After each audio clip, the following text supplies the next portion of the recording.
Great to have you join me. Today is Friday, the 6th of October 2023. Welcome to the Spotlight. My name is Kizuke. Let's talk about sports.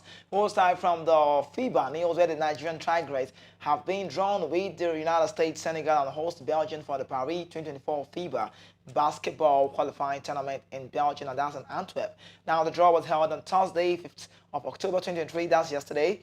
Qualifiers will run from 8 to 11 February 2024 in 4 different cities: Antwerp in Belgium, China, Sopron in Hungary, and Belém in Brazil. Tournament 1 will involve China, France, New Zealand, and a team from Americas, while France also have already qualified for the Olympic by virtue of the games set to hold in Paris. The Tigers of Nigeria, USA, Senegal, and Belgium will battle it in Tournament 2 in Antwerp. The USA have already booked their place in Paris as the World Cup winners. The Tigers of Nigeria are the reigning African champions after securing the 6th continental title at the 23 edition in Kigali, Rwanda. Away from the FIBA news, I'm happy to talk about this, ladies. The Tigers game, wonderful manager they've got on top. Now let's go and talk about Formula One, where the best is yet to come for Max Verstappen, and comparison with Ferrari. Formula One great Michael Schumacher will only get stronger. Double world champion Fernando Alonso said on Thursday.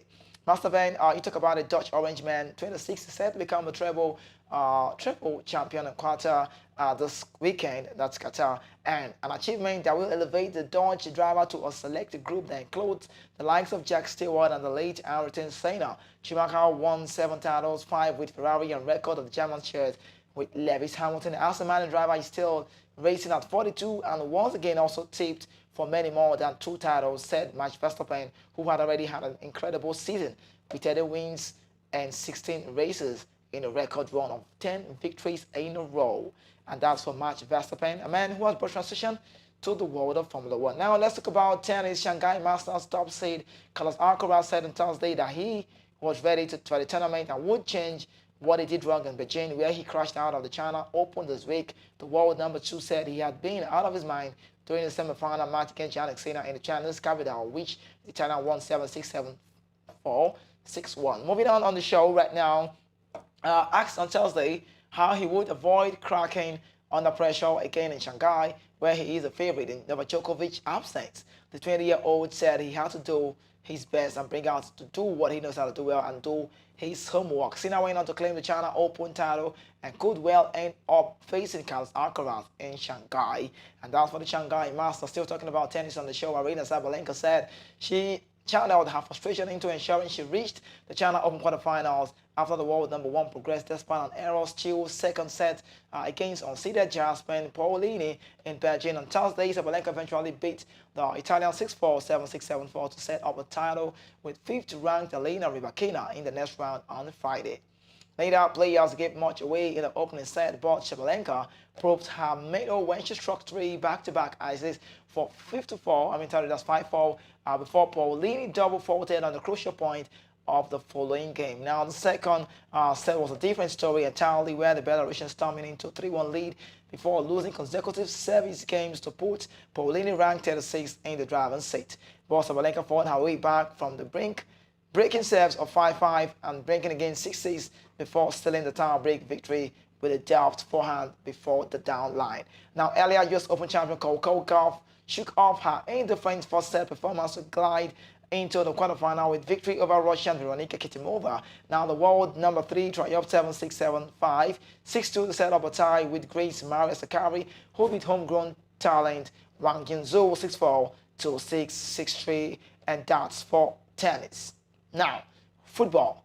Real Madrid forward Vinicius Junior was questioned on Thursday by a Spanish judge investigating the racist abuse harbored by at the Brazilian International during the La Liga match in May. Public prosecutors at La Liga filed lawsuits after several people allegedly made shouts of monkey directly at the player and other racist gestures during the Real Madrid 1-0 loss to Valencia Mestalla Stadium on 21st of May. During the Valencia match, Vinicius stood in front of home fans behind one goal and pointed to an apparent culprit.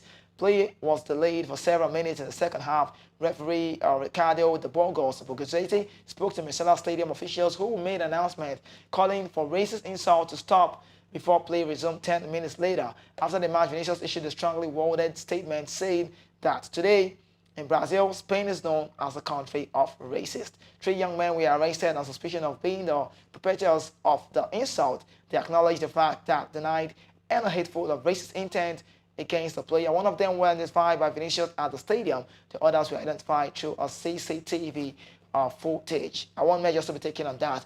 But still on the show quickly, let's talk about four Paris Saint-Germain players. On Thursday, we handed a suspended one-match ban for offensive chants aimed at rival Marseille after a League One game. PSG will also have to close the hotel stand in the Parc the Prince's home for one game after supporters aimed homophobic chants at Marseille player Ousmane Dembele, Ronald Colomani, Ashraf Hakimi, and Leon Kurzawa were given a suspension ban after being fined and also, filmed singing an insulting song towards Marseille fans. The president of the French League LFB disciplinary committee told PSG the quartet apologized Sunday, saying they let themselves get carried away with the Europhobia of the 4-0 win on 24th September. That's very bad to say. I wasn't expecting it from a player like Ronald Colomani.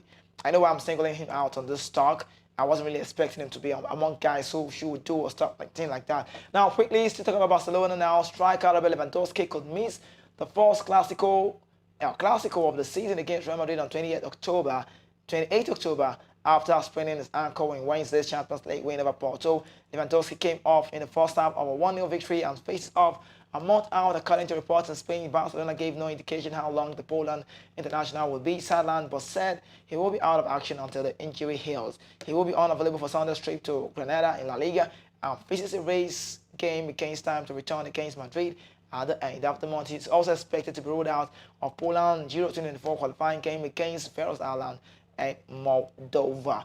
That's about one for Barcelona. We have to wait to know what a whole lot of players are injured in Barcelona right now. Rafinha is among the players, but Lewandowski happens to be the latest. If I want to say, I would say that this is a blow for Barcelona. It's a very, very deep blow. It's an in-depth blow, and I don't know how Xavi will have to manage this side and how well. Maybe Ferran Torres might play start as a number 9, possibly as a first 9. Now, moving on, talk about the Europa League that was played yesterday. Brighton fought back to secure the first Europa League point in a drilling 2-2 draw at Marseille on Thursday, as West Ham won 2-1 at Freiburg to set a new record on beaten streak in Europe for an English side. Brighton 3-2 home defeat to AEK Athens in their first ever European encounter left Roberto De Zerbi men needing to get something from the trip to Stade Verdun. Now, still on the Europa League, West Ham are well on course for the last 16 after stretching their unbeaten run in Europe to 17 games. Lucas Paqueta put the Europa Conference League winners in front after just 8 minutes with a towering header. Roland Salai leveled at Freiburg early in the second half, but the Hammers were not to be denied as Naif Agaid headed home James Ward-Prowse's corner. A set-piece master, a king, you could say. Now, still talking football, Liverpool closed in for Europa League knockout round with a 2-0 win over Union Saint-Gilloise, say that's a Belgium side. Don't get me wrong, there's Union Berlin, and Union Berlin is the German side. I'm talking about the Belgium side, where you got Union Saint-Gilloise on Thursday, while Brighton also fought back to secure the first European point in a trailing 2-2 draw at Marseille. Jurgen Klopp named the strong side at Anfield. The Reds came to make sure of top spot in Group E and progressed directly to the last 16. Saint-Gilloise goalkeeper Anthony Morris have been inspired of form to deny Mohamed Salah early on, but his fumble from Trent Alexander-Arnold effort left Ryan Gravenberch with a tap in for his first Liverpool goal on the stroke of halftime. Klopp sent Alex McAllister at halftime as he came on against brother Kevin, who started for the Belgian side. Liverpool were made to wait until stoppage time to secure the 3 point as Diogo Jota burst clear on goal and produced a cool finish, and that's just how the Europa League went for teams. But for Liverpool right now, the top point for Liverpool now is the fact that we want to know what comes to play. Jurgen Klopp is asking for a replay of what happened. Talk about the VR check, the goal disallowed by the VAR, the PGMOL, the body governing that referee officiating side, and that Diaz goal. The question is, can we see that being replayed?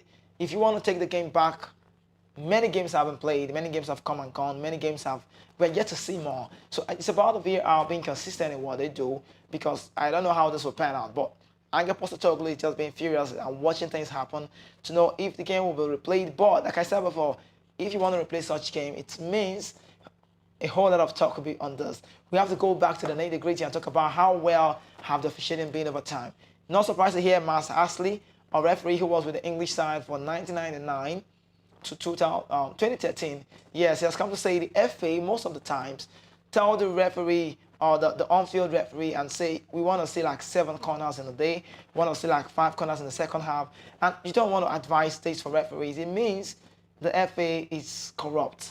There's no way to paint it. Of course, that's just what it is. But I have to go now. It is a Friday, but I'll return hopefully again for you, on Monday to keep you updated. But don't forget, weekend football will be crazy for us now. What are they really going to face? And against the City side at Emirates, there's Bukayo Saka, who happens to be doubtful.